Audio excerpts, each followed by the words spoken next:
Good morning, everyone. Sorry for the delay in getting started. We had the issue with the HDMI cable, again, not being here. So I guess today we'll have a guest presentation, as you all know. This is Dr. Bin Wang. He just started in the ECE department this fall, and I think he's going to say a little bit about his background, so I'll let him do that. But if we can have a round of applause for him as a thank you. Okay.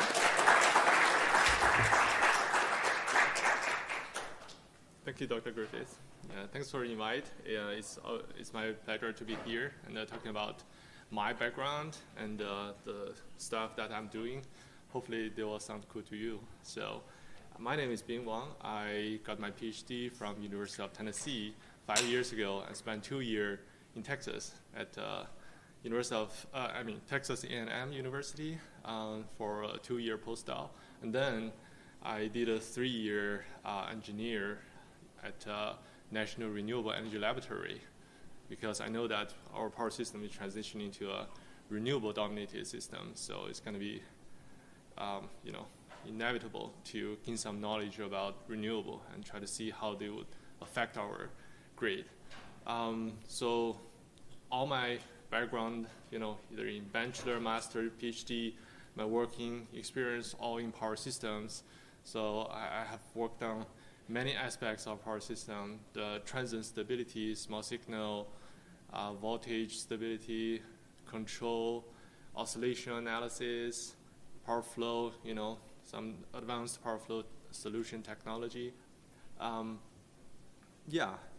think except for power market, I'm pretty confident about other aspects of our power grid. So if you have any interest in power system research or anything, just feel free to come to my office or send me an email so we can talk more. So today I'm going to give you an overview about power systems, how it works, and what are different components in the system, and what are their functions, and what will be the main participators in power system, what the game looks like, and hopefully you'll have a overall idea about what will be the potential employers and what you will be doing if you are employee there. So, and also we're going to present the challenges that we are facing in today's or future power systems. And also at the end of my presentation, I'll briefly mention about my research. So if you have any interest, just reach out to me. So let's get started. So the fundamental function of a power system is to deliver the electricity from where the electricity is produced, we call it power plants, to the customers, which are us, or in industrial loads or commercial loads, through the power grid, basically consisting of transmission lines, step-up, step-down transformers, distribution network,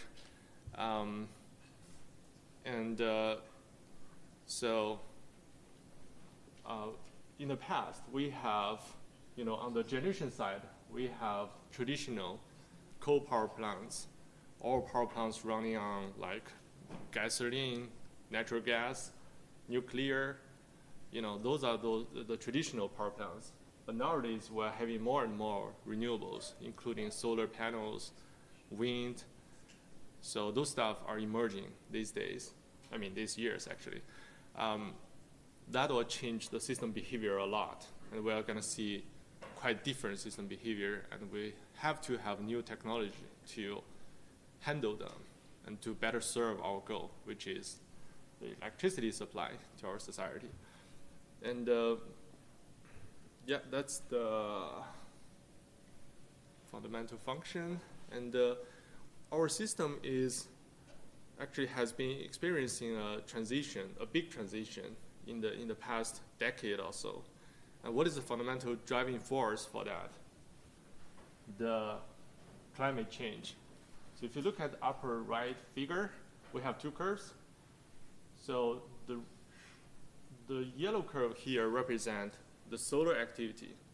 So you do see some fluctuations there over, in the past half century, but it's relatively stable, right? You do see some minor increase, but it's okay. But when you look at the temperature of our Earth, it is aligned with the yellow curve in the first like 20, 30 years on this record. But it starts to diverge, you know, it increases much faster compared to the solar activity. So that means our Earth is heating up. Its temperature is increasing. So that there are going to be some, you know, catastrophic consequence, like the ice in the Arctic and Arctic areas will be melt, you know, or sea level will increase, and there will be other, you know, it'll affect our ecosystem a lot. So I'm not going to touch that part in this talk, but the key point here is we're going to have some problem if we don't do anything. So what do we do? So first we need to find out what is the cause of that. Why do we have an increase in temperature there? So that is due to the carbon dioxide, mainly due to carbon dioxide. And carbon dioxide is what we call greenhouse gas. If we look at the overall situation there, we have 27% from transportation system. We have a quarter from electric power sector, and we have a lot from industry, and we have 11% from agriculture. So where are they produced? They are produced by burning the fossil fuels. We burn gasoline for our cars, right? Maybe we burn diesel for trucks or other vehicles. And during that process, we emit a lot of greenhouse gas. So what would be the solution to that? So we probably need to get rid of use of those maybe gasolines or diesels, right? That's the intuitive solution, but it's not easy, right? We have to find some alternatives. So what would be the alternatives? So what we do here is to, you know, 2 words to summarize the solution. One is decarbonization, and then electrification. Decarbonization is the process we are doing for electric power system, which is we try to get rid of those coal power plants or other power plants based on fossil fuels. And the electrification is mostly the things that are going on in transportation system. We are making more and more electric vehicles, and we're seeing a significant difference in the past years. So hopefully that can help the situation here. And if you look at how much electricity we are having from those different resources, here's a picture describing the capacity of our generation in the past century. So maybe like 10 or 15 years ago, we have the largest percentage of petroleum and other, resources-based electricity. In the past 10 or 15 years, we observed a big increase in natural gas. And what should be highlighted is the renewable there. I'm not sure if you can see that or not. We do have an increase, and it looks big if you compare it to what they were, 10 or 15 years ago. And we have some numbers on the next slide. So 10 years ago, if you look at the total electricity generation, only 12% of them is from renewables. And 10 years ago, National Renewable Energy Laboratory, my former employer, people there show that, they do some research and show that if we try to produce electricity from renewables, our demand, 80% of our demand can be fully supplied by the renewables by 2050, both technically and economically. And that's a kind of analysis or a prediction 10 years ago. So what they look like right now. So by last year, we have 20% already. 20% of the generation are from renewables. And for Texas, we are doing a better job. We have 28%. So and 24 of them are from wind, and 4% are from solar. So that's, those numbers show a big picture about where we were, where we are, and we want to be. So we want to achieve like 80% in 2050. And that's a prediction, our goal set 10 years back. So now people, in today's environment, either politicians or engineers, we can't wait. We want to be more ambitious. So 80% by 2050 is too late. Maybe it's not enough. It's not fast enough. So today we are talking about 100% by 2035. So that's a more ambitious goal, and there are a lot of work we need to do. And one thing that is not shown here is, I think this year, or I think it's this year, our House passed like a bill called infrastructure bill, where there are like $281 billion devoted for cleaner energy. So there are a lot of resources to be used for this effort. So, and here's a picture showing like how things look like at other places around the world. So on the left-hand side, the horizontal axis shows the size of the system, and vertical axis shows the percentage of renewable penetration, And for small island grade, they already achieve like 100%, very high. And on average, their energy, supplied from renewables are also very high, close to 100%, but not there yet. I have to see that the technology for small-scale system will be relatively easier, so we reach there first. But when you go to a larger system, like Hawaii Island, Maui Island in Hawaii state, they are not small-scale system, but they are not as large as like Texas or Eastern interconnection or Western interconnection. They are relatively smaller, but still big. So they are the frontier. They are at the front line of renewable penetration. Now their real-time renewable penetration can go as high as 90%. But if you look at the energy over a year, like only 40% are supplied from renewables. So there's still some way to go for them. Then if you go to even bigger system like Texas, the highest renewable penetration level is around 66%. That's the data from last year. And if you look at the annual average, we're getting energy from renewables, like 26% of the total energy we are using. So that's a big number actually.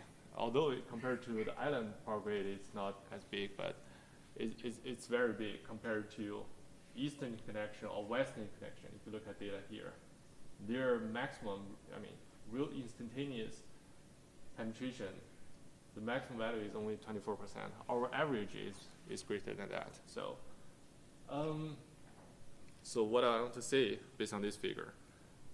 So if you want to go 100% or maybe close to 100%, that's still a long way to go, right? But still at the bottom of the figure or at the middle of the figure. So then I'm going to talk about what are the major electric components in power systems. So if you want to be a power engineer, you probably will have to take some courses to learn how these devices behave in the system. Then you know what they do and what are their impacts on the grid. So on the generation side, we have three parts: generation, network, and consumer. Here we call it prosumer because, well, we are having a new type of behavior here. So on the generation side, traditionally we have synchronous generators. And now we're having more and more wind turbines, there are two types of wind turbines. Type 3, we call it WFAD induction generator, DFIG, and the type 4, which is permanent magnetic synchronous generator, PMSG. There used to be type 1, type 2, but they are outdated because they are not providing satisfactory performance. So we're now at type 3 and type 4. I know that type 5 is being researched, so hopefully in future we'll see better and better technology being used in reality. Except for wind, we have solar, and at the same time, we want to have more and more battery energy storage systems. So one thing I want to point out is that electricity in the past cannot be stored in a large amount. So we have to use them when we produce them. So it has to be balanced in real time. But when more and more renewable, comes into the game, they are introducing more and more uncertainties or intermittence because they are not, controllable to some extent. So they do whatever they want to do. Then that is something has to be borne by the grid, right? So the grid has to do something to compensate their fluctuations. But we are losing synchronous generators because we are doing a decarbonization process, right? We intentionally remove them from the grid. So we have less and less controllability of this this game. And that's why we are trying to introduce something extra, battery energy storage system. And the goal here is to try to store more and more energy in the battery when there is some extra energy. And then we can use them later when we need more energy, right? Then that can break the rule we used to follow, that the energy has to be balanced in real time. So we can move it along the time axis. We can shift it a little bit. Then the second part is transmission distribution networks. So for this part, these are just about those transmission lines, transformers, and some compensation, mostly passive devices. And when we have more and more renewables, we don't expect to see significant changes to the transmission system. What is the reason? So transmission system is used for delivering the power from generation to load, right? But now our load side is having more and more distributed generation, like rooftop PV, supplying the load locally. Then they may need less power from the grid, right? So most likely we're going to transmit less power on the grid, over the grid, right? So generally speaking, we don't expect much or significant changes on the grid, but there will be some changes because wind and solar are usually not located where we want them to be. They just, they are where they are, right? So we have to build some power plants right there where the resources are there, right? So when the power plants generate electricity, how can we get them? We need to build lines to get those electricity back to the grid, right? Then we can use them. So those lines will be built. For example, we have a lot of wind resources in the ocean. So currently, I think Department of Energy is trying to make a plan about 30 gigawatt offshore wind on the Atlantic offshore area. So it goes from northeastern part, like New York or Massachusetts, that area, down to the North Carolina. Along that line, we're going to build a lot of offshore wind. So to get those wind electricity back to the grid on the mainland, we have to build some undersea, HVDC, high voltage DC lines under the sea. So we will see some changes, but not so significantly. The last part is about load. We used to call it load because they are consuming the power, so we call it the load. But now, the load side can also produce power, and we changed the name from load or consumer to prosumer because they're going to be producer. For example, if we have a lot of solar rooftop PV on our house, we can produce more than we need during the day because maybe we're out at work, we're not using a lot of electricity at home. So, but our rooftop PV is producing electricity. That may be higher than what we need during the daytime. So, while producer during the daytime, during night when we go home, we're using a lot of electricity. Maybe we're watching TV, we're cooking food, right? But we don't have sunshine during night, so we're not producing. So we're using power. And during night, we're a consumer. So the behavior changes a lot on the low side. And also, we're going to have electric vehicles. And actually, I want to mention that last week, I was attending a workshop sponsored by National Science Foundation, and they invited some electric vehicle manufacturers there giving talks.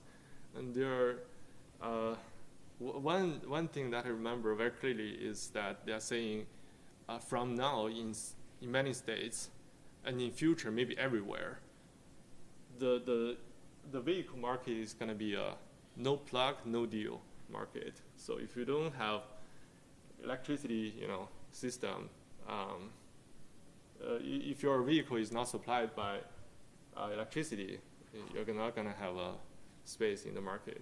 So it's going to be either pure electric driven or it can be hybrid, So those are the hardwares in the system. And next I'm going to talk about what will be the major participants in power system. First of all, the rule makers.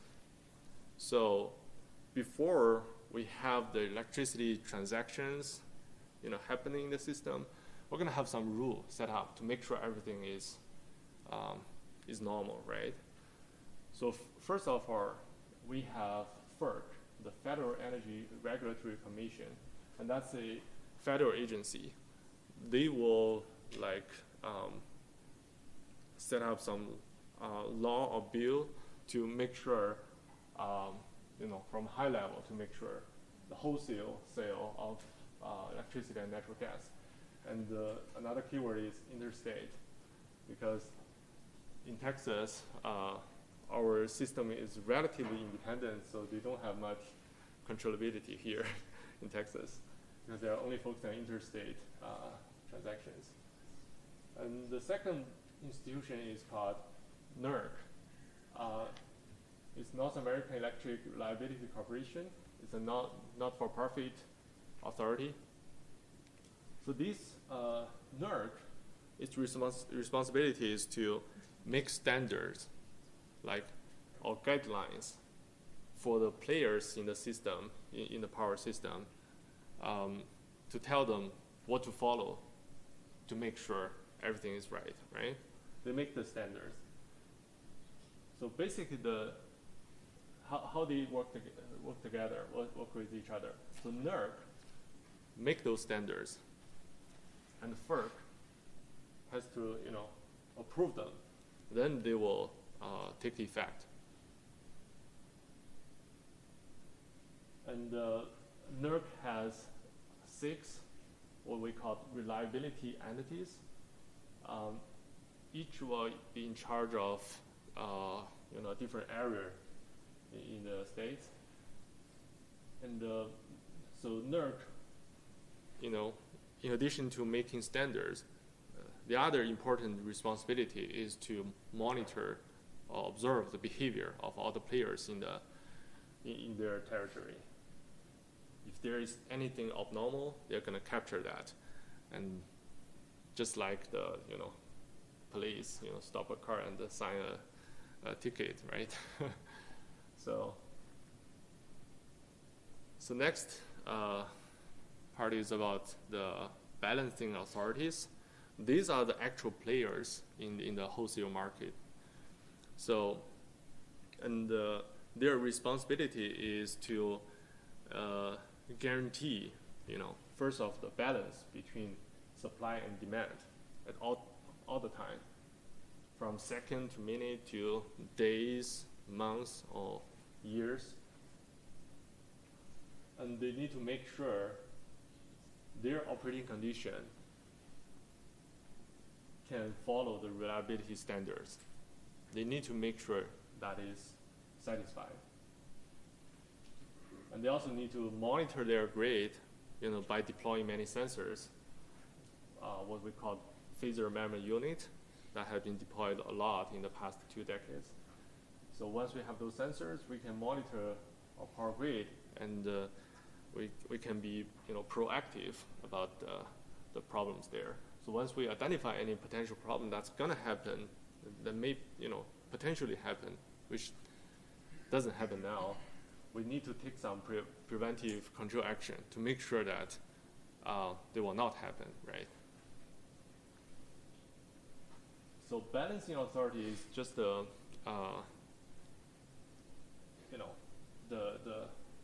entity that takes the responsibility. What are those real, institutions being in that position? So we have 66 balancing authorities. Some of them are large, like PJM, New York Independent System Operator, or Independent System Operator, New England. So each of them may be in charge of several states. But we may have some smaller ones, here or there. In Texas, we only have one, which is ERCOT. So there are 66 balancing authorities.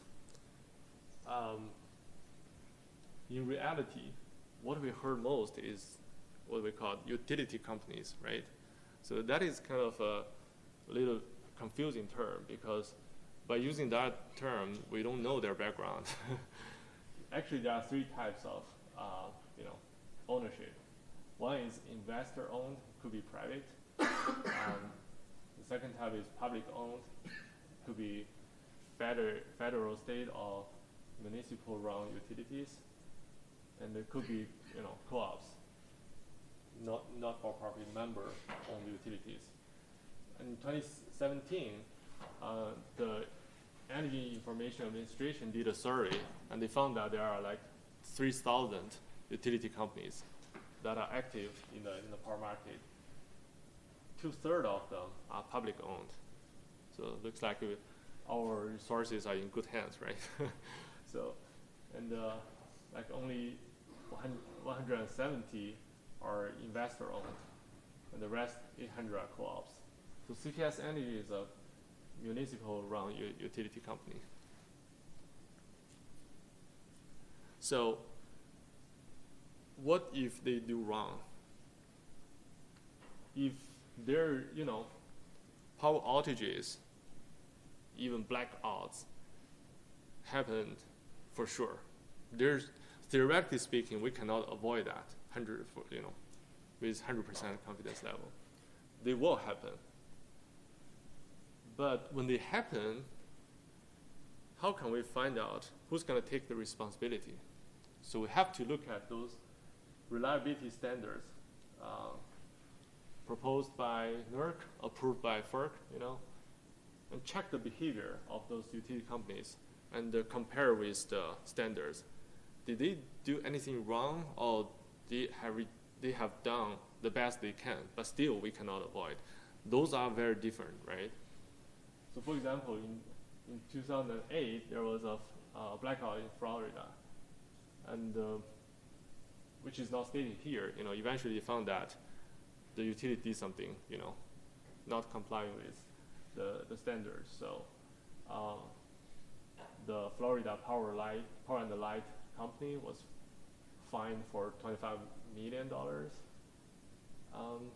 5 million out of the 25 million was used for, reliability enhancement for their system. There was another event in Southwest. like they also found, some abnormal behavior there, or some maybe mistakes or something they shouldn't do. And those, 6 entities will find like about 38 billion. And most of those money were invested into the reliability enhancement afterwards. So now we know that we have generation, transmission, and prosumer in the system. And we have balancing authorities consisting of utility companies operating our system, trying to make sure electricity can go from the generation to our load. And we also are aware of that we're going to have a lot of renewable energy. So in 2012, we have 12%. Now it's 20. Our goal is 100, right? It's very ambitious. So we know where we are, and we know where we're going to go. So what it takes to get there. So there are a lot of challenges about, integrating renewables. The first of, the largest challenge here is how to balance the supply and demand at all time scale. Still, we need to balance them. Although we are going to have energy storage to store some energy to shift the supply and need a little bit, but if you treat the energy storage as either generator or consumer, we still need to satisfy the instantaneous balance between supply and load, right? We just have some controllability of the with the battery to play the game. So from the second minute level, everything is automatic. So we need to better design the system to compensate some potential power outages automatically, because they are very fast. We couldn't rely on manual efforts to handle that. They have to be taken care of automatically. We have to make sure our control system, our automatic control systems are designed properly, which will not, diverge, right? We want to converge some steady state value, like 60 hertz, right? And we want to make sure we have enough generation for tomorrow, and that is done by a so-called unit commitment. So in today's market, we do it like at a day ahead fashion. So we plan for tomorrow. We want to make sure, we want to find out which units will be turned on, which one will be turned off. And then we're going to determine for those generators that are on, how much we want them to generate, right? And there will be some seasonal efforts, which is about how do we schedule the maintenance of the power plant. They are equipment, they are hardware, they can go wrong. So we have to check them regularly and check each of their components, their control system, their control parameters to make sure they are behaving, what we want them to do. And also, there are, balancing efforts over the years, which is we need to build new power plants, like based on distributed generation or utility scale generation. And in the past decade and in the future, we're going to retire a lot of coal power plants. So those are the efforts over the years. So all these efforts, if you think about that, it's an optimization problem. So how can we, utilize the resources in the optimal way, with the lowest cost, right? With the minimum efforts. And this optimization problem has been solved in the past, and is being solved in today's control room. But in future, there will be more constraint because we have less dispatchability or controllability about the renewables. So it's going to be a more challenging problem. Next, big challenge is about system stability. So power system by nature is a dynamical system. So they are dominated by differential equations. So I don't have any equations in the presentation, so don't worry about that. So they are dominated by differential equations. Traditionally, our system, is dominated by synchronous generators. It has inertia. It has we have the dispatchability of those resources. If we want more power, we just modify the control a little bit, which is to slightly change the valve opening of those steam turbine, and then we can have more power. If we want less power, we close that a little bit, and we have less power. So I have full controllability of our generating assets. So that can be mimicked by the bear riding a bike, right? It can control the handle completely without any problem. But now we are at this position, our today's power grid. So we have a little bear who we don't have any controllability. It'll do whatever they want to do the pedaling, right? It doesn't have the control of the handle here.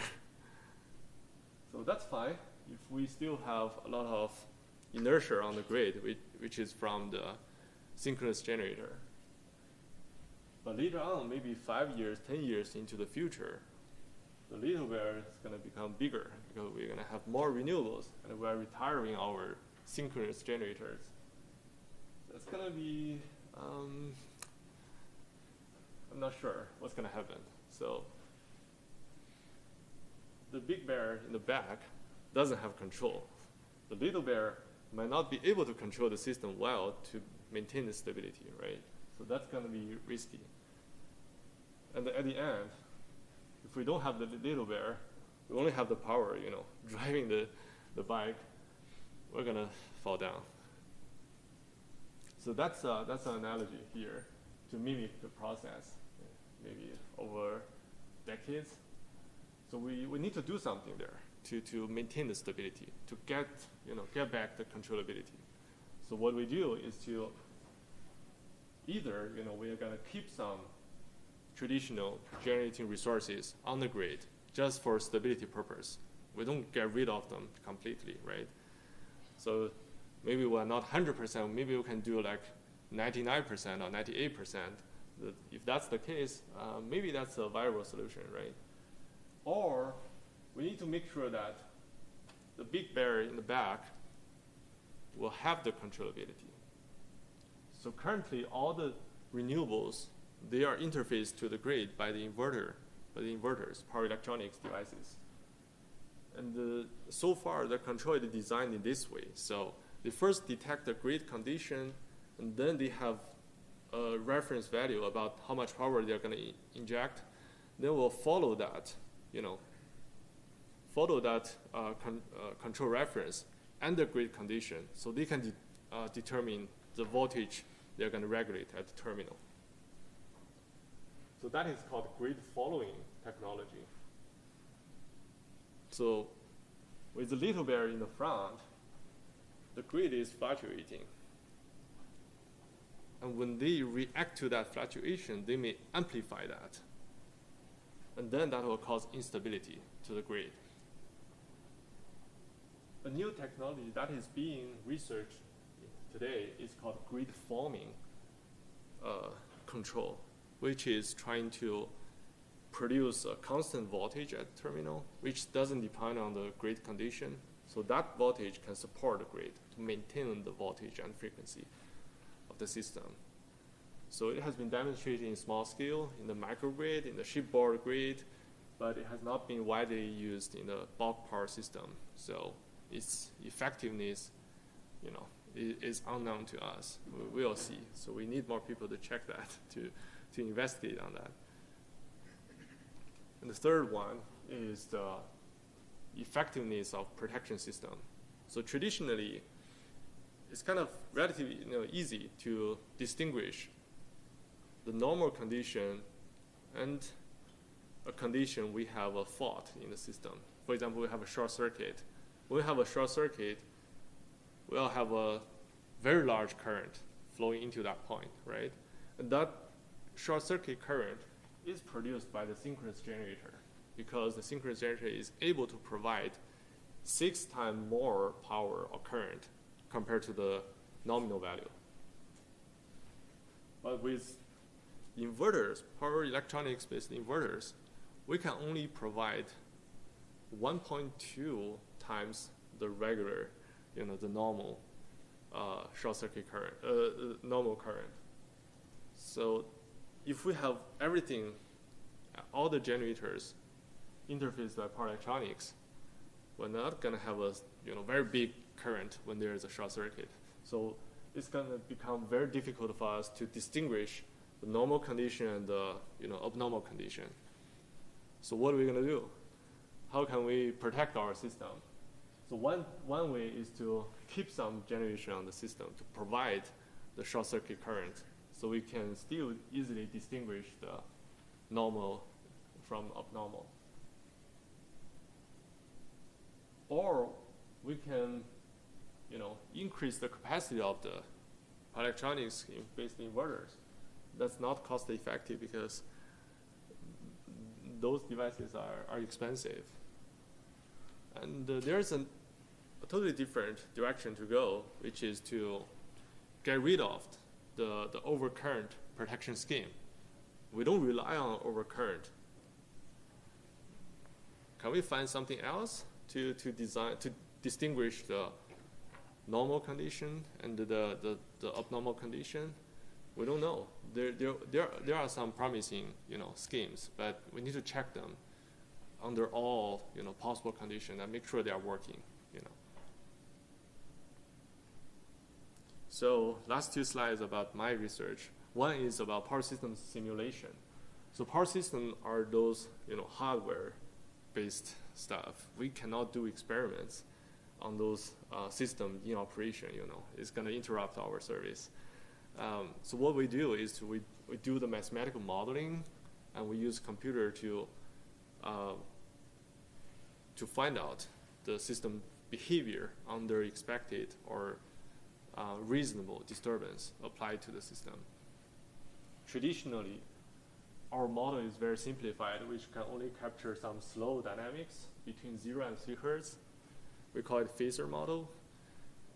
But future renewable dominated power system, they will exhibit some very fast dynamics that maybe cause some trouble we have never seen.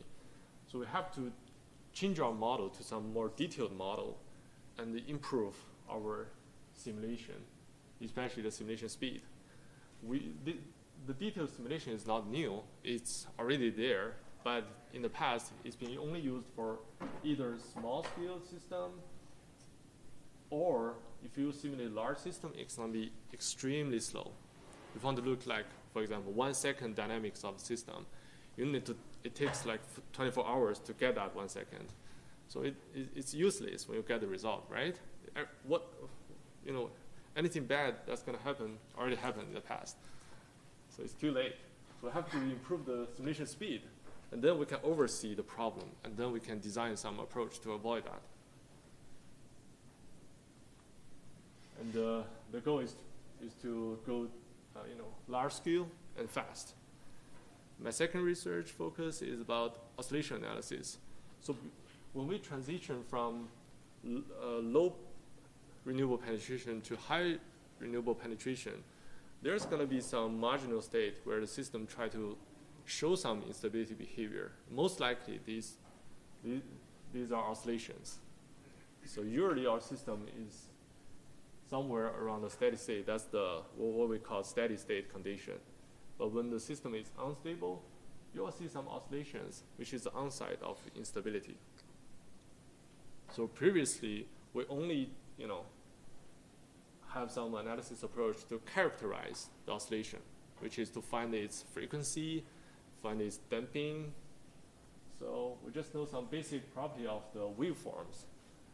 It might not be very useful information, but it's useful, which may not help us find the root cause. So now I'm working on to design some algorithm to find out the cause of the problem.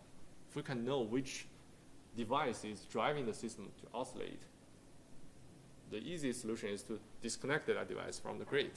and try to fix your problem before you come back, right? Yeah, I think if you look at the picture that I showed in the beginning, we have 3,000 utility companies. We have 66 balancing authorities. So, and they are distributed everywhere in the country. So there are just a lot of potential employers out there. And we have a lot of money coming to this field, and there will be a lot of opportunities there. And you're welcome to join this game. Yeah, that's my presentation, and thanks for your attention. Awesome. Well, thank you so much. It was wonderful. We're right at the 9:50 mark, so can you hang around for maybe like 5 minutes afterwards? Or? Yeah, I can do that. I have another class at 10. So okay. Well, maybe not. So make sure to grab that email information if you want it, and I will see you all next Tuesday. So.